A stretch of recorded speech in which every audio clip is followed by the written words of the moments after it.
Hello friends, welcome back to my channel. मैं हूं आपकी फ्रेंड वर्षा। फ्रेंड्स, आज के इस वीडियो में हम बात करेंगे लॉ ऑफ डिमांड के बारे में, जिसके अंदर हम इसके मीनिंग, टाइप्स और मेजरिंग मेथड के बारे में डिस्कस करेंगे। तो चलिए फ्रेंड्स, वीडियो को स्टार्ट करते हैं। लेकिन वीडियो को स्टार्ट करने से पहले प्लीज मेरे चैनल को सब्सक्राइब कर लीजिए, और अगर आपने चैनल को सब्सक्राइब कर लिया तो इस वीडियो को लाइक कीजिए और अपने फ्रेंड्स के साथ शेयर कीजिए। तो चलिए फ्रेंड्स, आज की इस वीडियो को स्टार्ट करते हैं।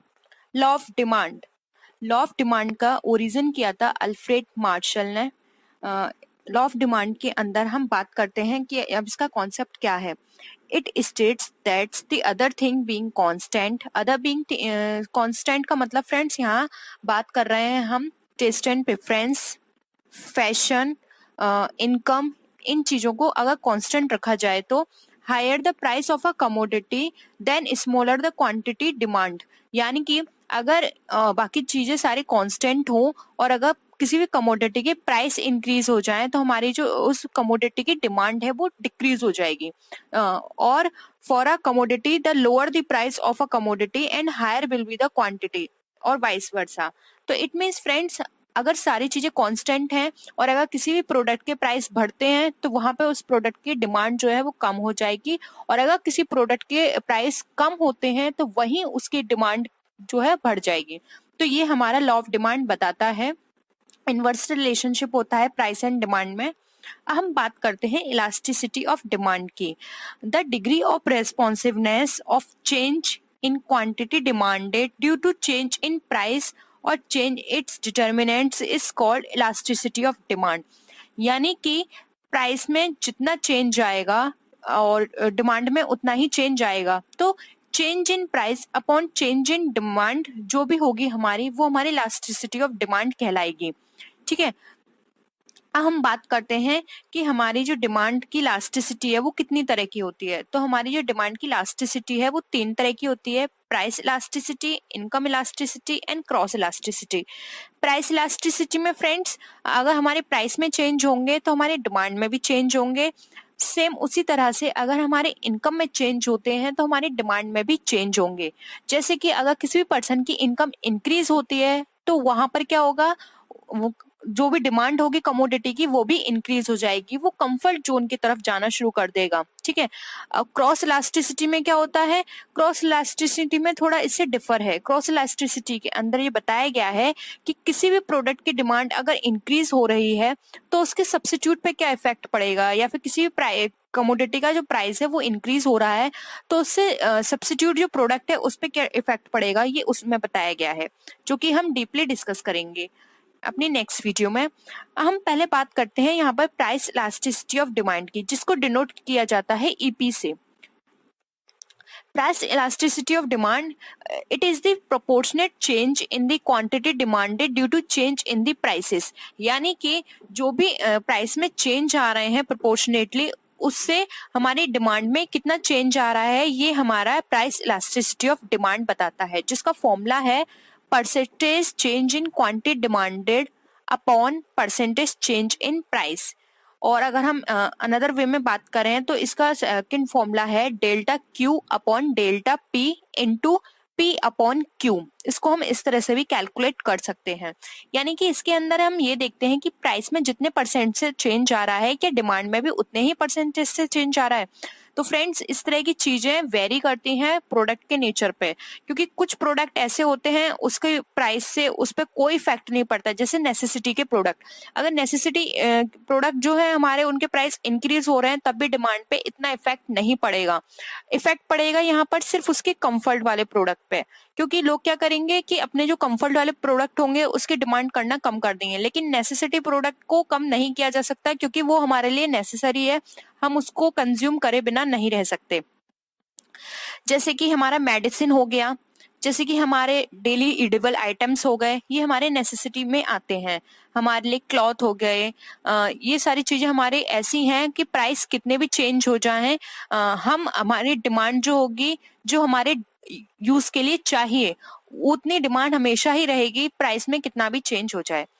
नेक्स्ट है in price elasticity minus sign is ignored. यानी कि जब हम ये कैलकुलेट करते हैं quantity demand upon change in prices, तो यहाँ पर हमें जो माइनस साइन होता है उसको इग्नोर करना पड़ता है, क्योंकि फ्रेंड्स ये देखा गया है कि कभी भी किसी प्रोडक्ट के जो प्राइस होते हैं वो कभी माइनस में या बिल्कुल ही नेगेटिव नहीं जाते, क्योंकि कोई भी कंपनी अपना जो प्रॉफिट है वो कभी भी कम नहीं करेगी। सेम उसी तरह से कोई भी प्रोडक्ट ऐसा नहीं होगा जिसकी डिमांड एकदम जीरो हो जाए, क्योंकि जो नेसेसिटी के जो प्रोडक्ट होते हैं उनकी डिमांड कभी भी जीरो नहीं हो सकती। जैसे कि सॉल्ट, जैसे कि मिल्क, हमारे क्लोथ जो हमारे लिए बहुत ही इंपॉर्टेंट है।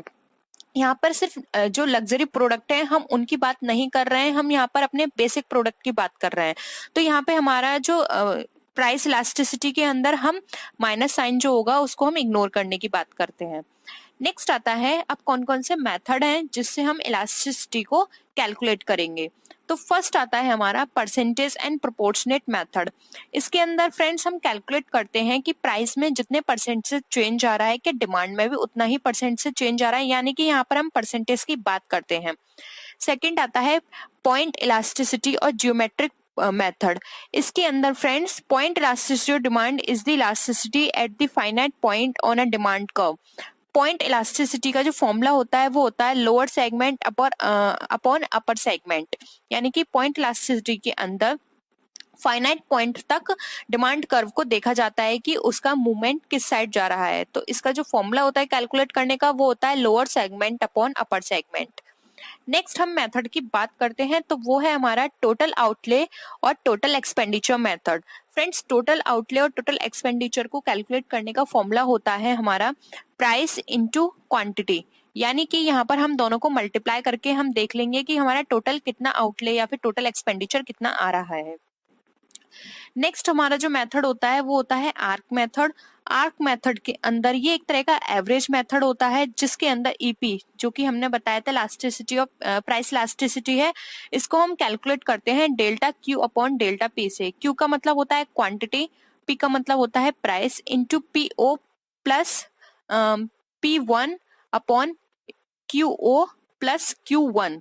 It did not ignore minus sign. इसके अंदर यानी कि माइनस साइन को इग्नोर नहीं किया जाता है। तो याद रखना फ्रेंड्स, ये भी क्वेश्चन आ सकता है कि ऐसा कौन सा मेथड है प्राइस इलास्टिसिटी को कैलकुलेट करने का जिसके अंदर माइनस साइन को इग्नोर नहीं किया जाता। तो याद रखना ये आर्क मेथड है जिसके अंदर माइनस साइन को इग्नोर नहीं किया गया है। ठीक है, हम नेक्स्ट बात करते हैं टाइप्स ऑफ इलास्टिसिटी डिमांड के। फर्स्ट आता है perfect elasticity demand. In this, consumer have infinite demand at a particular price and none at all at even slightly higher than the given prices। यानी कि friends यहाँ पर ये बात की जा रही है कि अगर थोड़े से भी चेंजेस आते हैं प्राइस में तो उसकी जो डिमांड होती है उसमें इनफाइनाइट चेंजेस आ जाते हैं, यानी कि परफेक्टली इलास्टिक है ये प्रोडक्ट। अगर थोड़े से भी चेंजेस आ रहे हैं तो लोग क्या करते हैं, अनदर प्रोडक्ट पे स्विच ओवर कर लेते हैं। यानी कि यहाँ पर जो ईपी होता है हमारा इनफाइनाइट होगा और शेप होगी परफेक्ट इलास्टिसिटी डिमांड की हॉरिजॉन्टल।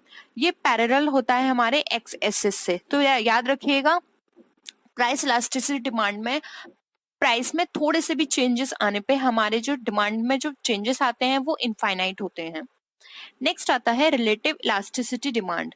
रिलेटिव इलास्टिसिटी डिमांड के अंदर डिमांड के चेंजेस जो होंगे by a large percentage than a price, यानी कि प्राइस में जो भी चेंज आएगा उससे ज्यादा चेंज हमारे डिमांड में आ जाएगा। ठीक है, तो यहाँ पे क्या होता है, ईपी हमारा ग्रेटर देन होता है 1 से, जिसको हम फ्लैटर भी बोलते हैं। मेनली ये हमारे प्रेस्टिजियस और एक्सपेंसिव गुड के अंदर आता है, यानी कि जैसे कि रेफ्रिजरेटर हो गया, कार, एयर कंडीशनर, इसमें अगर थोड़े से भी चेंजेस आते हैं तो डिमांड में बहुत ज्यादा चेंजेस आ जाते हैं और लोग उसको परचेस करना बंद कर देते हैं कुछ टाइम पीरियड के लिए। तो ये एक्सपेंसिव या प्रेस्टिजियस गुड के लिए होता है ज्यादातर ये इस तरह की डिमांड इफेक्ट। हम बात करते हैं यूनिटरी इलास्टिक डिमांड की। यूनिटरी इलास्टिक डिमांड के अंदर जो हमारी डिमांड होती है वो by exactly the same percentage as the price change, यानी कि इसके अंदर फ्रेंड्स परसेंटेज में जितना चेंज आता है एग्जैक्टली उतना ही चेंज हमारी डिमांड के अंदर भी आता है। तो यहाँ पर हमारा जो ईपी होता है वो हमारा इक्वल टू 1 रहता है। इसको हम अगर बात करें तो इसको रेक्टेंगुलर हाइपरबोला भी बोला जाता है। तो फ्रेंड्स याद रखना यूनिटरी इलास्टिसिटी डिमांड जो है हमारी वो हमारे रेक्टेंगुलर हाइपरबोला भी कहलाई जाती है और ये 40 डिग्री के एंगल पे बनती है, क्योंकि इसमें प्राइस में जो भी चेंज आएगा एग्जैक्टली उतना ही चेंज हमारे डिमांड पर भी आता है। नेक्स्ट हम बात करते हैं रिलेटिव इनइलास्टिक डिमांड की। In this quantity demand is change by a smaller percentage than a price, यानी कि प्राइस में जो चेंज आता है उससे उनसे कम हमारे डिमांड में चेंज आता है। तो फ्रेंड्स इट मीन्स यहाँ पर क्या हो गया कि ये वाले प्रोडक्ट भी हमारे बहुत ज्यादा ही नेसेसिटी के प्रोडक्ट होंगे तभी इस तरह की चीजें हो रही होंगी। तो रिलेटिव इनइलास्टिक डिमांड के अंदर क्या हो गया, जो हमारे प्राइस हैं उसके परसेंटेज से जो हमारे डिमांड के परसेंटेज से हैं वो हमेशा कम रहते हैं। तो यहाँ पे ईपी लेस देन 1 रहेगा, जिसको हम इस तरह की डिमांड को हम स्टीपर भी बोलते हैं। नेक्स्ट बात करते हैं जो कि हमारी लास्ट टाइप है, perfect inelastic demand. Perfect inelastic demand के अंदर हमारी डिमांड जो होती है वो अनचेंज रहती है, प्राइस में कोई भी चेंज आए, यानी कि प्राइस में कितना भी चेंज आ जाए हमारी डिमांड चेंज नहीं होती है। और हमारा यहाँ पे ईपी जो होता है वो हमेशा 0 रहता है, इक्वल टू 0। ये वर्टिकल होती है शेप में और ये वाई एक्सिस के पैरेलल चलती है, यानी कि प्राइस में चेंज होगा लेकिन यहाँ पे डिमांड में कोई भी चेंज नहीं होगा। आई होप फ्रेंड्स आपको यहाँ तक क्लियर होगी सारी चीजें। हम नेक्स्ट बात करते हैं on the basis of factor whether things are elastic और इनइलास्टिक। हम बात करेंगे ऐसी कौन कौन सी कंडीशंस हैं जहाँ पे हमारे प्रोडक्ट इलास्टिक होंगे या फिर इनइलास्टिक। फर्स्ट हम बात करते हैं लग्जरी की। तो फ्रेंड्स लग्जरी में प्रोडक्ट जो होते हैं हमारे इलास्टिक होंगे, यानी कि ईपी हमारा ग्रेटर देन 1 होगा। अगर किसी भी कमोडिटी के प्राइस में चेंजेस आ रहे हैं, वो इंक्रीज हो रहे हैं, तो यहाँ पे लोग क्या करेंगे, अपनी अगर उनको कार परचेस करनी है या फिर कोई बिल्डिंग परचेस करनी है तो वहां पर क्या करेंगे, वो उसको पोस्टपोन कर देंगे क्योंकि वहां पर वो उस चीज को परचेस नहीं करेंगे। तो ये हमारे लग्जरी प्रोडक्ट हो गए। फिर आता है नेसेसिटी के प्रोडक्ट। नेसेसिटी के प्रोडक्ट में इनइलास्टिक सिचुएशन होगी क्योंकि यहाँ पर प्राइस कितने भी इंक्रीज हो जाए कोई भी पर्सन अपने नेसेसिटी प्रोडक्ट को खरीदना बंद नहीं करेगा। फॉर एग्जांपल अगर कोई बीमार है और वहां पे अगर प्राइस बढ़ रहे हैं थोड़े से भी किसी भी मेडिसिन के, तो वो बंद नहीं करेगा उसको लेना। ऐसे ही सेम फूड के बेस केस में है, अगर किस मिल्क के प्राइस बढ़ रहे हैं, जैसे कि अमूमन प्रेजेंट टाइम में बढ़ ही रहे हैं मिल्क के प्राइस, तो वहां पर क्या हुआ, कोई भी लेना बंद नहीं करेगा। हाँ ये है कि क्वांटिटी कम कर देगा, लेकिन ऐसा नहीं है कि वो बिल्कुल ही लेना बंद कर दे प्राइस। तो इस तरह से क्या होता है कि ये इनइलास्टिक है। क्लोज सब्स्टिट्यूट में भी हमारा इलास्टिक ही रहेगा, क्योंकि क्लोज सब्स्टिट्यूट में क्या होगा, अगर किसी भी कमोडिटी के प्राइस बढ़ते हैं तो वहां पर वो क्या करेंगे, किसी अनदर सब्स्टिट्यूट पे मूव ऑन कर लेंगे। जैसे कि फॉर एग्जांपल टी के प्राइस बढ़ेंगे तो लोग कॉफी की तरफ स्विच ओवर कर लेंगे। तो ये भी हमारे इलास्टिक होते हैं। नो सब्स्टिट्यूट, यानी कि ऐसी कमोडिटी जिसका कोई सब्स्टिट्यूट नहीं है, तो वहां भी इनइलास्टिक होगी, क्योंकि लोगों को फिर वो प्रोडक्ट लेना ही पड़ेगा, क्योंकि वहां पर उनके पास कोई और चॉइस नहीं है कि वो इसकी जगह किसी अनदर कमोडिटी को परचेस कर ले। नेक्स्ट आता है हाई इनकम। अगर किसी भी पर्सन की हाई इनकम है तो वहां भी इनइलास्टिक होगा, क्योंकि वो उनकी इनकम बढ़ेगी तो वो यही सोचेंगे कि हम यहाँ पर अफोर्ड कर सकते हैं, तो प्राइस बढ़ रहे हैं लेकिन हम कोई बात नहीं, हम इसको फिर भी परचेस कर सकते हैं। तो यहाँ पर क्या हो गई, हमारी डिमांड क्या हो गई, इनइलास्टिक हो गई। फिर आता है हाई कॉस्ट। हाई कॉस्ट में ऑलवेज इलास्टिक रहेगी, क्योंकि कभी कोई भी प्रोडक्ट ऐसा है जिसकी बहुत ही ज्यादा हाई कॉस्ट आ रही है, तो लोग क्या करेंगे, वहां पे डिमांड उसकी कम हो जाएगी। इसमें हमारा जो डिमांड होगी वो इलास्टिक रहेगी। नेक्स्ट आता है मोर यूजेस। अगर किसी भी कमोडिटी के बहुत ज्यादा यूजेस हो सकते हैं, उस केस में भी हमारी जो कमोडिटी होगी, जो डिमांड होगी, वो हमारी इलास्टिक रहेगी। फ्यू यूजेस के केस में हमेशा ऑलवेज इनइलास्टिक रहेगी हमारी डिमांड, क्योंकि यहाँ पर क्या है, उसके पास इतने सारे ऑप्शंस नहीं है कि वो उसको अनदर तरीके से यूज कर पाए। नेक्स्ट है more time period required to find substitute. यानी कि कोई भी ऐसी कमोडिटी है जिसका सब्स्टिट्यूट फाइंड आउट करने में बहुत टाइम लग रहा है, तो वहां भी इनइलास्टिक है, क्योंकि आज के टाइम में किसी के पास इतना टाइम नहीं है जो उस जैसी कमोडिटी का सब्स्टिट्यूट ढूंढे, और इतने बड़े मार्केट में ये जरूरी भी नहीं है कि वो मिल भी जाए।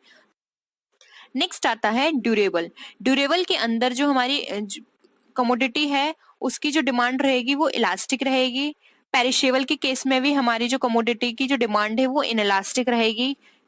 नेक्स्ट है हैबिट। हैबिट में भी इनइलास्टिक रहेगी, क्योंकि अगर किसी पर्सन को किसी चीज की हैबिट है, फिर चाहे उसके कितने भी प्राइस क्यों ना बढ़े, वो उसको परचेस करेगा। तो यहाँ पर क्या हो गया, इनइलास्टिक हो गई।